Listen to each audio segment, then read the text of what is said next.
Hello, everyone. It's great to see you, and I've missed being with you in recent weeks, and I'm really looking forward to this precious hour which we're going to spend together. So, in a moment, we're going to sit for 10 minutes, and Maria will ring the three bells for our sitting, followed by the verse of the robe. Thank you very much.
We will now say the verse of the robe together. Vast is the robe of liberation, a formless field of benefaction. Wearing the universal teaching, I realize the one true nature, thus harmonizing all being. Vast is the robe of liberation, a formless field of benefaction. Wearing the universal teaching, I realize the one true nature, thus harmonizing all being. Vast is the robe of liberation, a formless field of benefaction. Wearing the universal teaching, I realize the one true nature, thus harmonizing all being.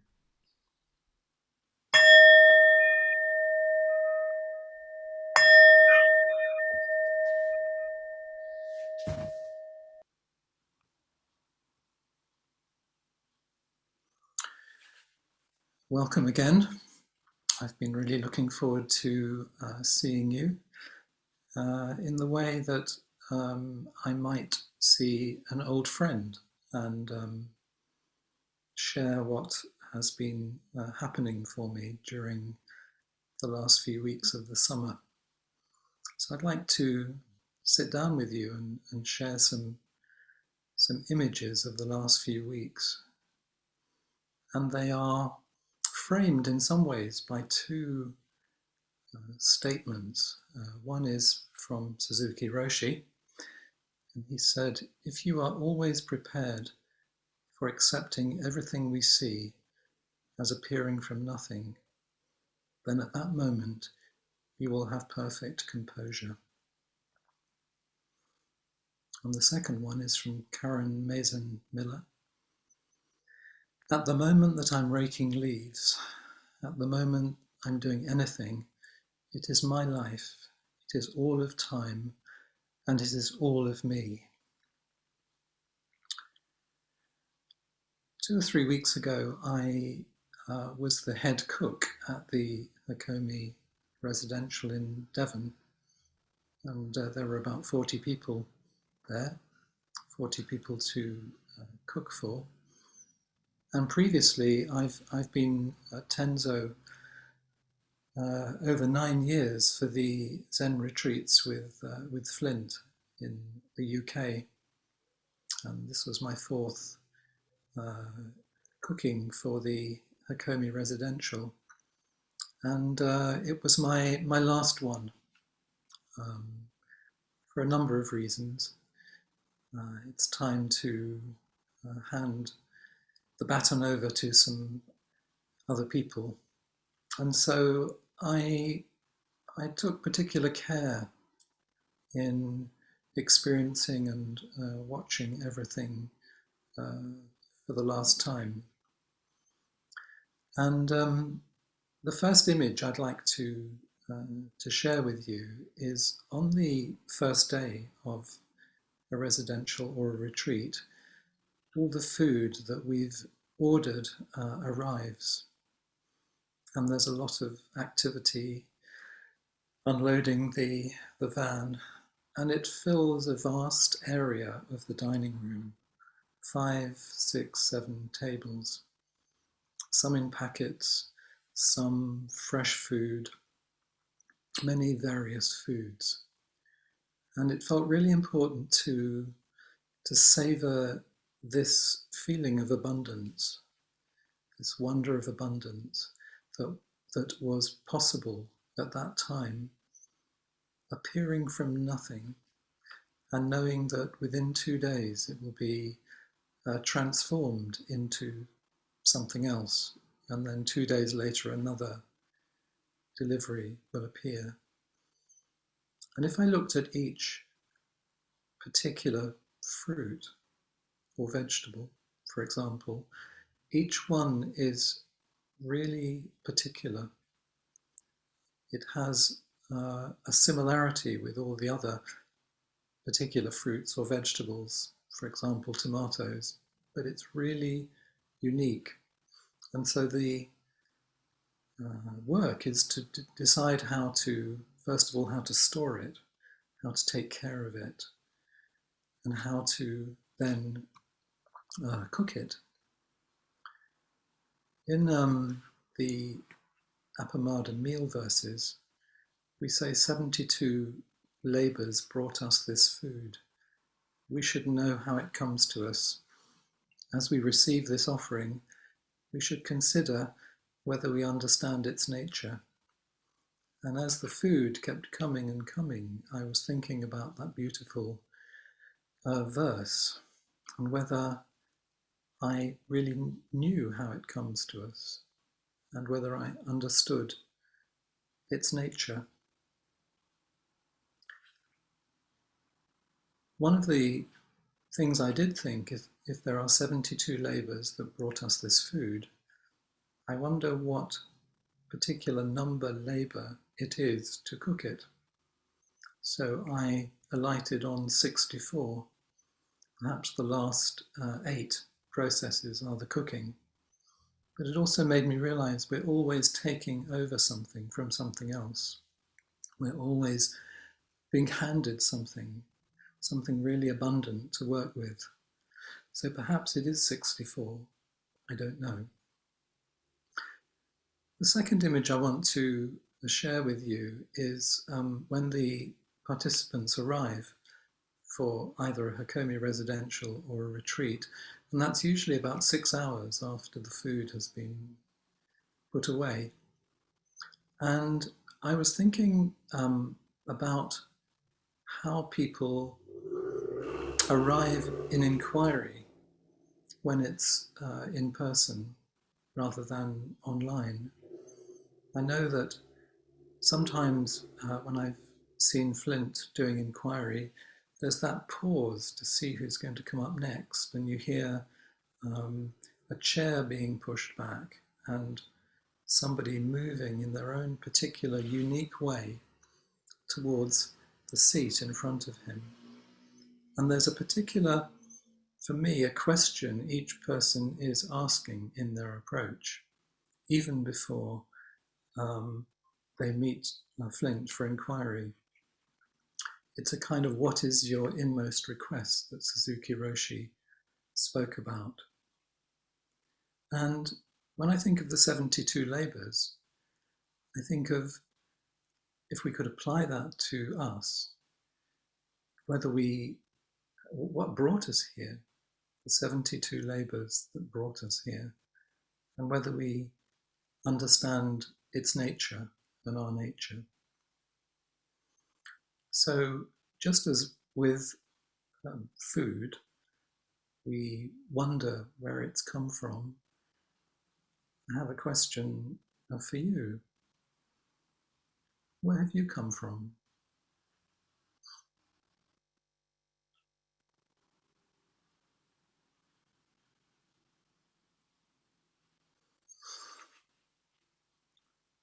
The next image I'd like to share with you is the marquee or the tent at Sheldon. It's a very beautiful tent which they've actually put up during COVID so that people can dine and sit in there, and there's a lot of ventilation. And if I was to speed up the week of a retreat or a residential, it would go from laying the table, which can take an hour and a half for lunch, people arriving, eating, clearing, rest, and then the afternoon arrives, laying the table again, and being prepared for the next meal. So there's this constant return to beginning again and doing something really beautifully, but knowing that it will be transformed into something else very soon, and then starting again, that continuous practice. The next image I want to share with you comes from a town called Blackburn in Lancashire, about 30 miles from here. And my daughter Eleanor co-created the Festival of Making there recently, which is art in manufacturing. Blackburn is a manufacturing town and used to be a thriving manufacturing town in the 19th and early 20th century. And my daughter invited me to invigilate one of the exhibitions, and it was at the old cotton exchange. And I noticed that Trevor is here this evening, and he grew up in Blackburn in the 1940s, so he will know the old cotton exchange, which is now not open except during the Festival of Making. And there are plans to renovate it and make it a community centre again. So I was invited to invigilate in this beautiful building, and one of the purpose was that someone called Hannah Leighton Boyce had had a residency at a company called Darwin Terracotta, and she'd created some sculptures in response to the work that she saw being done in this manufacturing setting. And so the opportunity I had was to sit still, mostly for 6 hours, and invigilate. Trudy and I really like a program called Portrait Artist of the Year, where notable people have their portraits painted, and eventually there's a winner after a number of weeks. And each time the presenters ask a notable person, how are you going to be sitting? How will it be for you sitting for 4 hours? I have never heard one person say, I'm really looking forward to it. Most of them say, I'm so busy, I'm always on my feet, I never stop. Or I'm a restless person. No one has said, this will be just perfect for me. So when I was asked to invigilate, I was really looking forward to 6 hours of sitting in relative silence in this beautiful building. And I remember from a retreat a number of years ago in Switzerland, Flint asked one of the participants to face a particular way. And he said, I just want you to watch out. And the participant said, what am I watching out for? Flint said, just watch. So I remembered that when I was asked to invigilate by my daughter. And she said, I want you to invigilate. And I wondered what it was to invigilate. So I spent a very beautiful 6 hours in this amazing building, which had kind of been woken up. It was like it had been sleeping for years. And it has stained glass and a beautiful stone floor. And on the stone floor were these amazing sculptures. And I wondered what it would be to invigilate.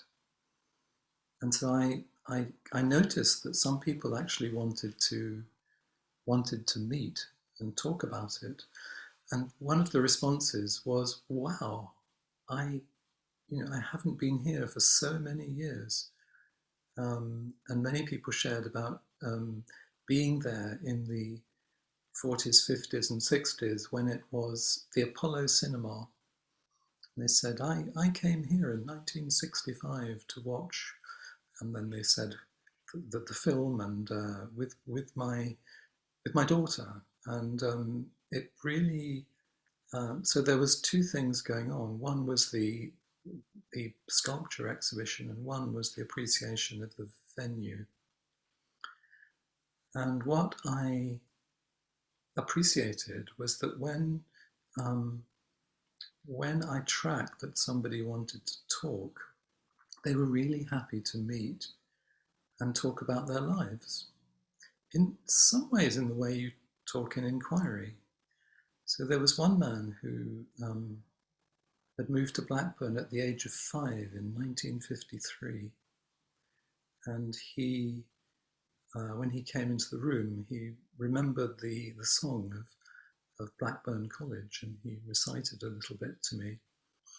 And he'd come from nearby Accrington, but wasn't sure whether he ever quite belonged because he wasn't born in Blackburn. And I remembered an interview that Sawaki Roshi gave just before he died in 1965. He was called Homeless Kodo because he didn't have a temple. And he said, from the time of our childhood, we are all homeless. And the interviewer was really surprised, like, what do you mean? And I think they were talking on different levels about belonging. And a question for me as I move through my life at the moment, a question in my practice is, am I at home or am I a guest? Or am I both at the same time? And do they have different types of longing and belonging involved in them? And I had quite a long talk with this man, and at the end he said, I wish you a long and happy life. And then he walked out and sort of disappeared. He appeared and disappeared. And the second person I had a conversation with was called Simon, and he spent about an hour in the room when there was no one else in the room. And I could hear his footsteps moving around the room, and he was taking lots of photographs in great detail. Just in the way I was describing, you can hear the way people move towards inquiry. He had a particular rhythm to the way he moved. And at the end of the time, he came towards me, and I looked up and I wondered, do you want to talk? And he did. And he worked in manufacturing near Blackburn, but his great love was photography, and particularly the arrangement of images, industrial images. And he said, people think I'm mad at work because I get very excited about the light striking ball bearings. I get very, I point it out and they think I'm mad, but I just love the structure of these machines. And he taught, and I said, well, do you share your work? And he said, no, I just do it for myself, and it's really my passion. So we talked for a while, and then he said, oh, well, what do you do? And I mentioned just this and nothing missing, and he said, well, is that about being relaxed and calm? And I said, maybe think about it more as seeing into the depths of your life, which is what you're doing right now. And he shook my hand and he walked out. And there was something about meeting those people that day that became sacred. I think Flint sometimes talks about a particular teacher who said, is it holy or is it ordinary? There's something about the 6 hours in that room, the history that it evoked for people and the conversations we had, that became more than just invigilating. And it was just invigilating, but it was very inspiring. So, if any of those questions arise for you from what I've been talking about, or whatever's arising in your own lives, I would love to meet you and to explore some of those questions with you. So please do come up and join me. Thank you very much.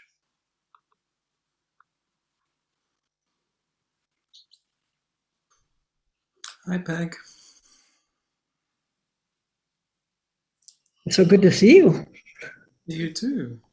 I've been thinking about you a lot and wondering how you're faring with the heat there. Well, it's been incredibly warm for the north of England. Um, I think in Lancaster it's been um, round about 30, which I think is about 84. But I know that we have people here from Sheffield tonight where it's been 37, 38, up in the high 90s. So it feels like it's cooling down a bit now, but it's quite disturbing. We're really not used to it. Yeah, you don't have air conditioning there, right? We don't. We're not built for warm weather, but I feel very grateful that I live in a stone house. So the front room faces east, and once the sun has gone round, it's not a problem for us, but for many people, it really is. Um, we have a challenge really now going forward. Yeah. Yeah. Mm. Well, I didn't really have a question. I just wanted to let you know I'm thinking about you and everyone there Thank you. with this tremendous heat wave, and Mm. it's Mm. so unprecedented, really. It is unprecedented, and I think that the complexity of the challenges we all face, um, are not being fully accepted by our leaders. Yeah, I It's, think that's our fear everywhere, right? yeah, yeah, um, yeah. It's quite something, to have this kind of heat in the north of England. I've never known anything like it. So, but it's cooling down a little bit now. I hope it's cooling down in the hotter parts of the country, in Sheffield and Yeah. like that. Yeah, thank you. You guys understand warm weather, I think. Oh yeah. Yeah, yeah, Yeah, but we have probably slightly better preparations for it. yes, yeah. And that's one of you know, the things that was said in the winter when we had floods and um, we were overrun by rain. It's a complex.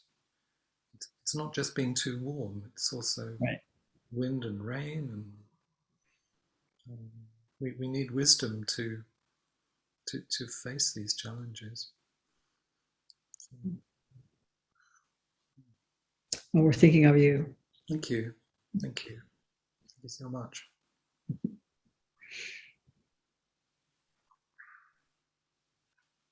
And we have John next. Hi, John. Hello. Um, one of my sons is gay, and I wanted to share some of the experience with him, and basically it was to observe. Um, and so I asked him, could I go with you to a gay bar sometime? And he, just to his credit, he thought about it. And a day or two later, he said no, that, there'd be older men hitting on younger men and so on. But then there were two other occasions. Uh, he came out to me while he was in college. And one of them was his senior year, along with the regular graduation, they had what they call a lavender graduation. And so there were maybe 30 gay students there with their parents. And I kind of wanted to talk to somebody, but didn't know how to break the ice. So basically what I did was just observe. And what I observed was the variety of the way the gay students were dressed, and earrings and so on, and some of the women wearing the flannel shirts and corduroy pants, as characteristic of some lesbians, and so on. So that was an opportunity for me to see the wide spectrum of gays that I hadn't realized there was that much of a spectrum. Mm. And then there was another occasion where they had a conference for gays in Austin, here where I live, and I went to that and observed that, saw one of the leaders was dressed in clothes that a straight person might not wear. And that was my interpretation of how he was dressed. And then they played a movie. And if you ever seen the movie Showgirls, it's about women in Las Vegas that go topless and so on stage. And mainly what I noticed the first time I watched it was, how sexy they looked. But then they played the movie and would play just one or two lines, and the guy would stop and talk about how funny that was. And so that was kind of consistent with my image of some things that gays will laugh about.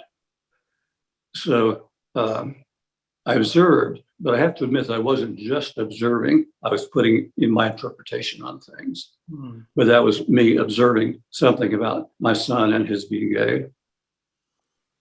Yeah. How was that what did you feel about being there? What was your sense? Okay. With the lavender graduation, I felt awkward.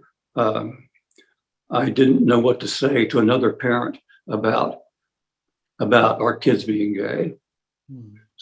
So the other occasion, I was not so uncomfortable because we were sitting in a movie theater, and I was just observing and just observing and thinking about what I was observing.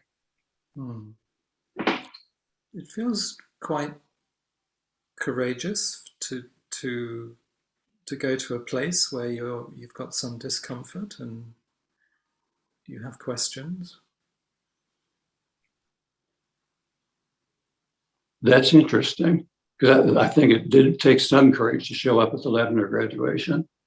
And yeah, maybe even somewhat courageous to go to a gay event at all.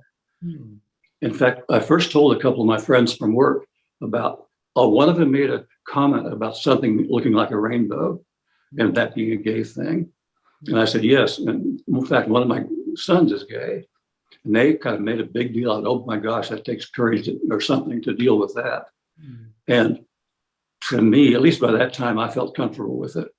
So it is different what other people think about me and my son being gay and my reaction to that, which is not quite the same. So it felt a bit like a kind of coming out for you, that you were able to say that to your colleagues? Yeah, I like that, because, yeah, I was revealing something about myself and my son.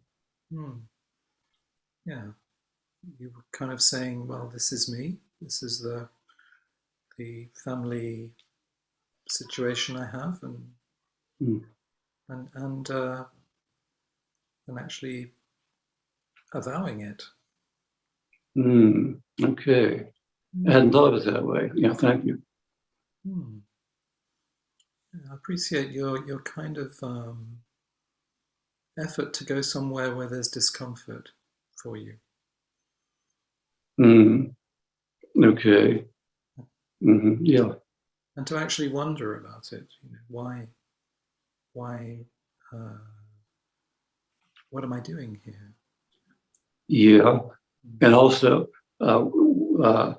was open to thinking and reacting to what I saw, which was different from what I expected. Yeah. And was the reaction surprisingly kind of better than you thought in some ways? Yeah, with the lavender graduation, it was better because I got to see a range of people who looked like they were openly gay. And on the other hand, my son had introduced me at coffee or lunch or whatever to a friend of his.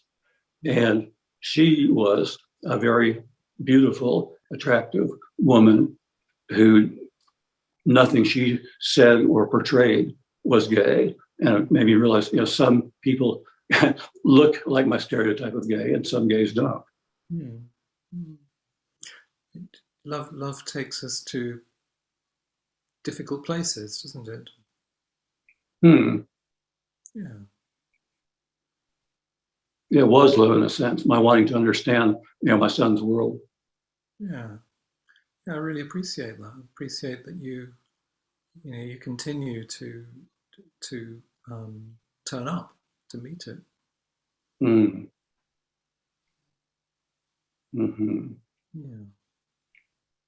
You're wondering about that. Yeah. And that reminds me, another occasion was when my son and his husband got married 3 years ago. And that ceremony was not specifically about being gay, other than the fact that two gay men were getting married. So that was another occasion where I observed, and didn't observe all that much, but it was my son and family and friends, people all being happy that these gay men were getting married. I mentioned in my talk about being a guest, and sometimes if I think I'm a guest, it softens something around how I observe what's going on. I can describe what's happening to myself without getting stuck on an opinion or on a certainty. You were really trying to offer yourself some space to really see what was happening. Yeah, in fact, I wondered why people sometimes say that they cry at weddings, but my son's husband, groom, whatever, started crying. And when he did that, I started crying. Yeah. So I experienced that emotion. Yeah. Well, thank you for keeping turning up for your son and hanging on in there. And oh, thank you. Being curious. Mm-hmm. Yeah.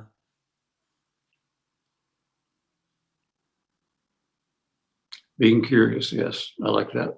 Yeah. There's I forget who said it. There's we can be coldly curious or we can warmly wonder. So if say that again. Okay, so there's a difference between coldly curious and warmly wondering. And I think if sometimes if I'm getting a little stuck, I find it really kind of helps me to go just warmly wonder, even if it's a challenge, Mm-hmm. To go somewhere. I'm going to warmly wonder about this. Okay. May you warmly wonder.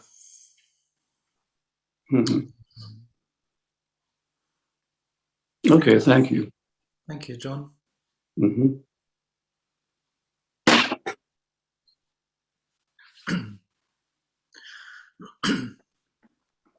we have Marla next, Josh. Thank you. Hi, Marla. Hi. Hi, thank you so much for your images today. They were lovely on each one on their own, and I am stuck between coldly curious and warmly wondering about the meaning of the word individuate. I consider myself a word nerd, and I quickly Googled it and I didn't have any results. So I was just going to step forward, be vulnerable, and ask you what that word means.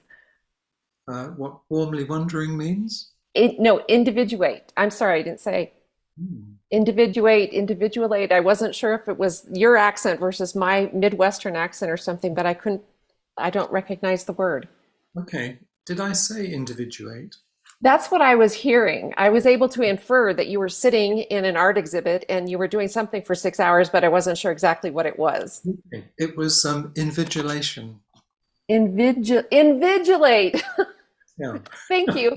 That was the extent of my warm wondering. Thank you for satisfying that. I wasn't going to have any success today on Google, apparently. Well, I'm sorry I didn't make it clearer, but it took a while for me to wonder what it would be. It's a beautiful word. It's a very nice word. Yeah, I've got to like it. From my background, it often feels like it's something around holding examinations. You invigilate at an examination.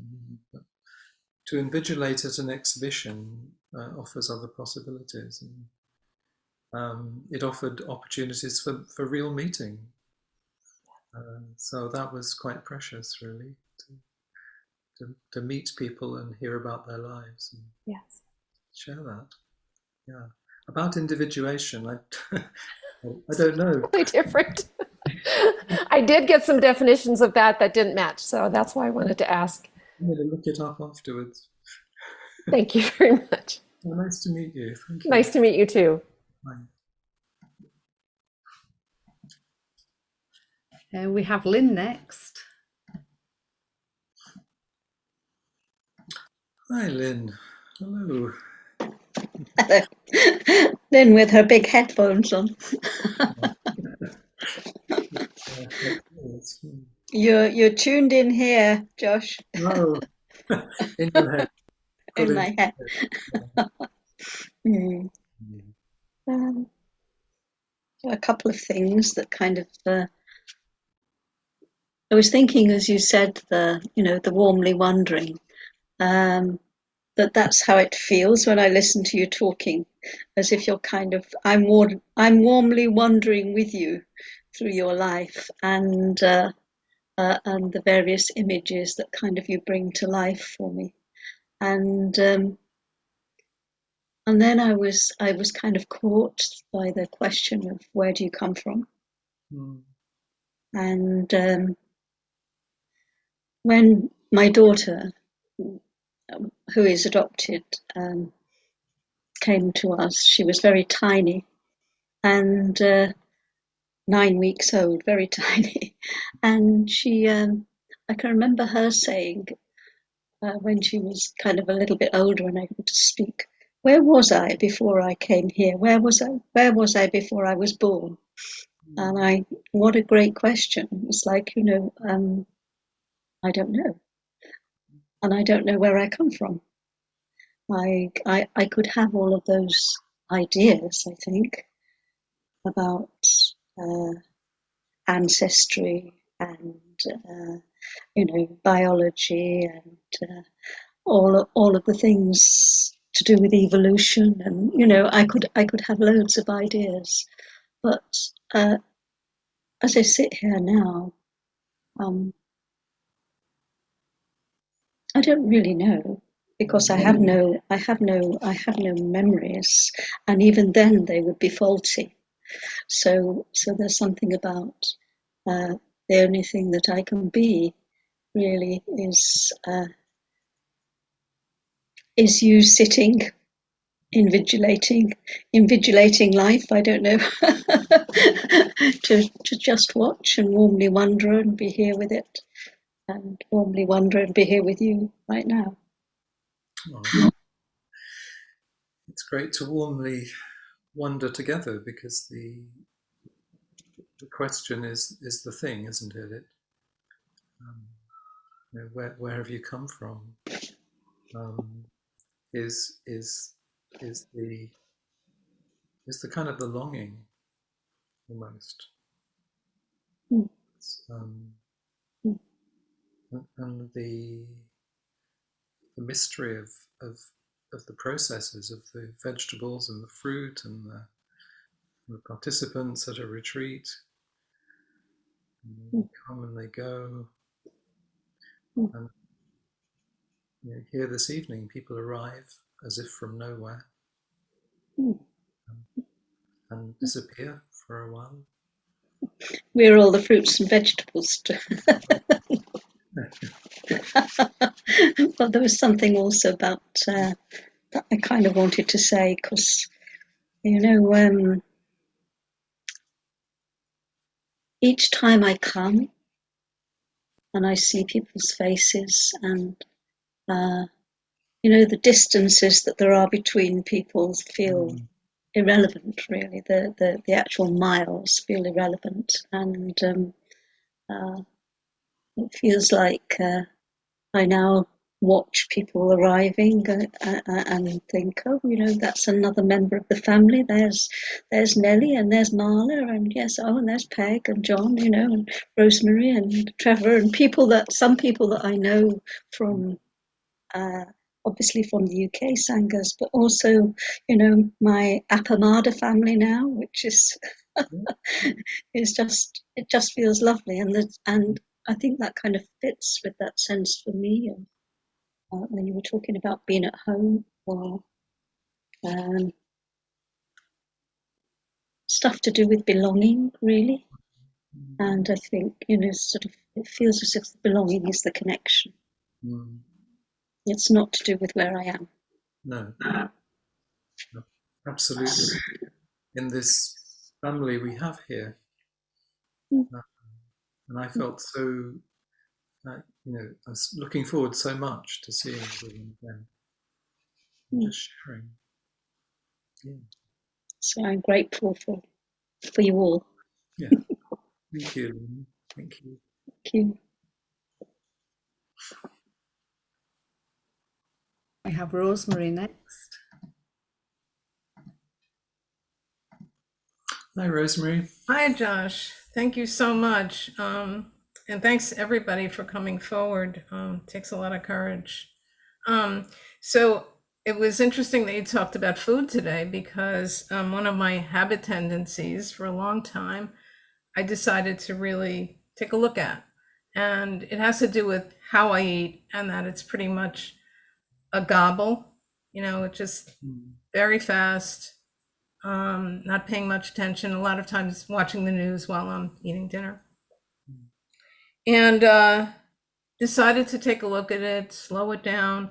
Also taking this intensive with Lori, which is about awareness and the body and noticing what is happening. I also have the wonderful meal chant there. I say a little bit of it. I try to say a little bit of it before the first bite goes in. Sometimes that happens. So today, as I was talking actually in therapy, what came up, because I'm really exploring this, was that it's really emotional nourishment for me. And so there's a hunger for it. And a lot of memories came up that just really showed, sorry, how much people who were very fond of me made certain dishes and offered. I had two sisters, best friends in my building growing up, this little girl. Their mother was Danish, and she was clearly very, very fond of me. So it was butter cookies, bread, little like pancakes. So these memories were coming up, and anyway, it's not sure how it relates to the beauty of your, the reverence that you could show for your role and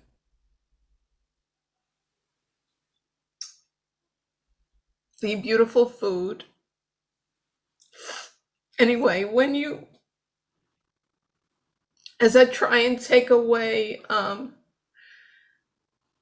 the meaning from the actual food, then I understand what it is that I need. And the food can just be the food. Yeah.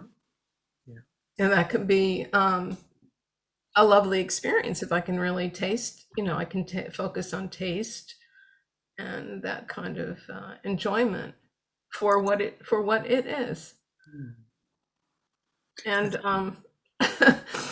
so I said to my therapist, well, forgive the food analogy, but so the Sangha is such emotional nourishment for me.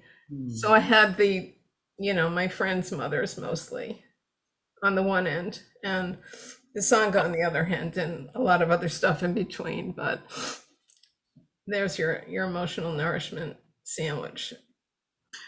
I think it's what I was describing were particular moments of relationship with food. It isn't always like that when I'm cooking.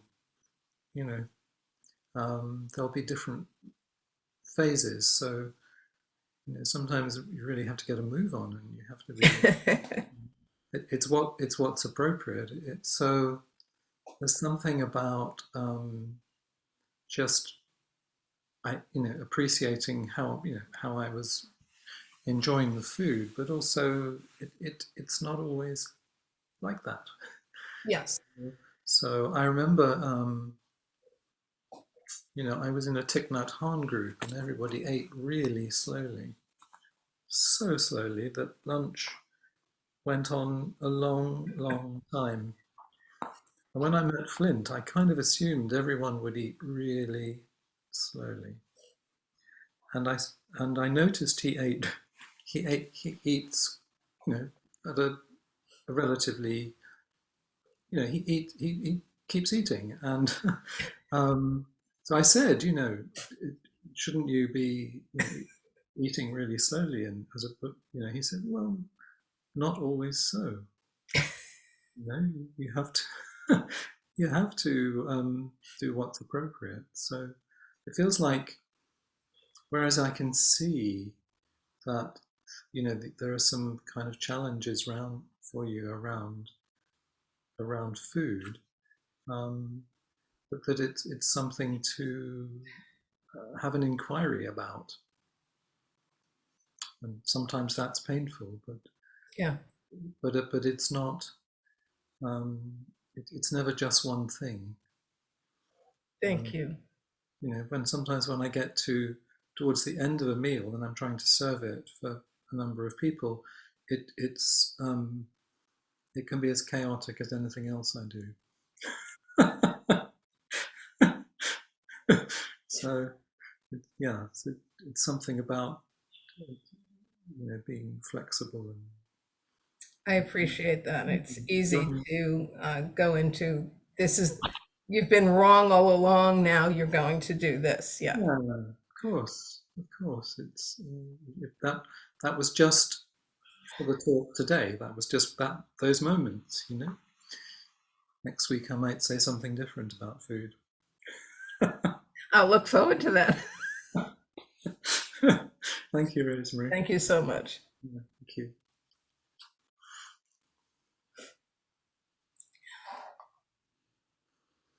I think we have time for just one more short meeting if everyone wants to meet.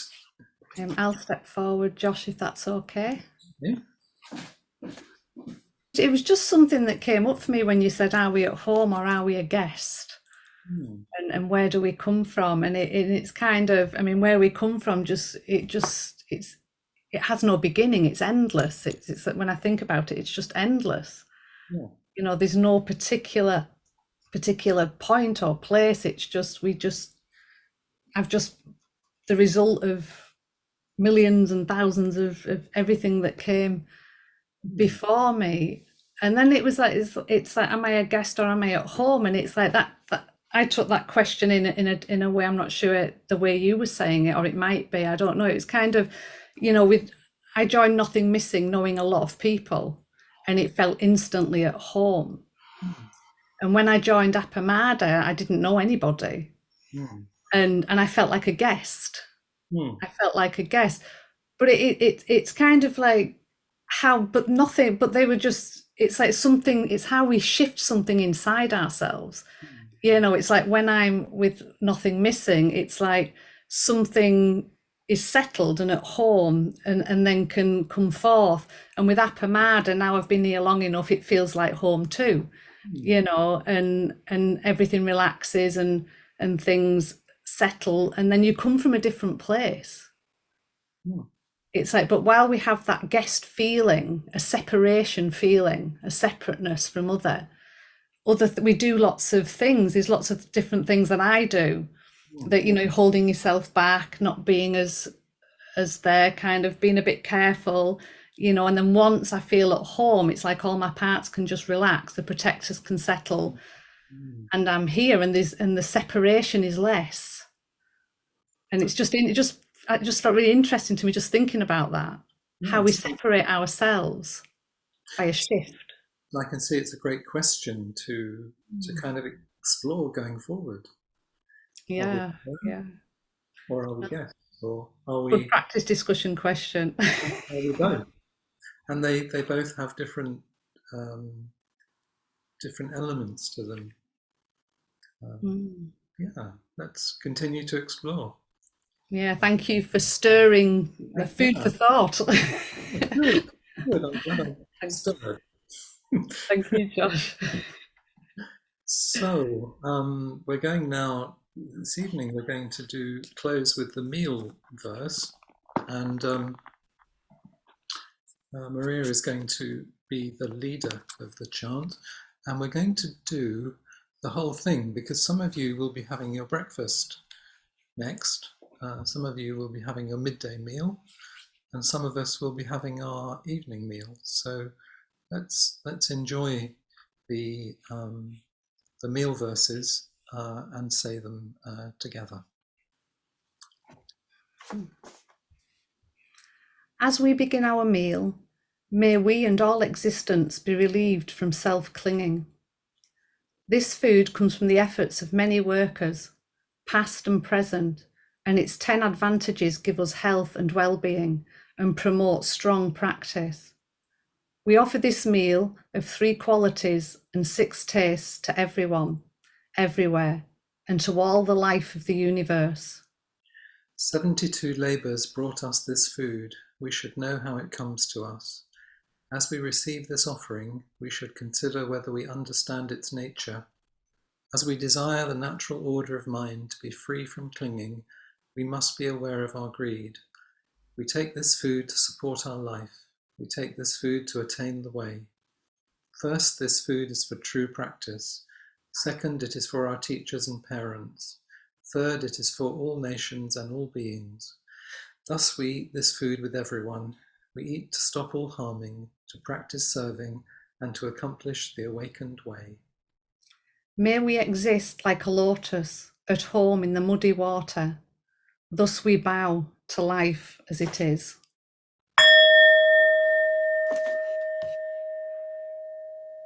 Thank you, everyone. It's been lovely to spend this precious hour with you, and I'll now hand over to Maria for the closing notices. Thank you so much, Josh. Lots of food for thought there.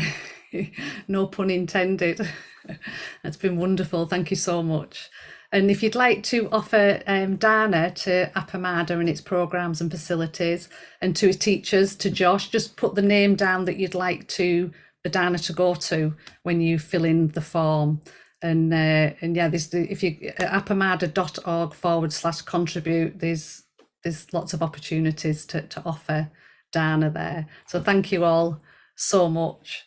And if you'd like to continue to meet and share for a further 30 minutes, then please do join myself and others on the virtual porch, and just stay right where you are and go into gallery view. Thank you. Thank you so much. And thank you, Josh.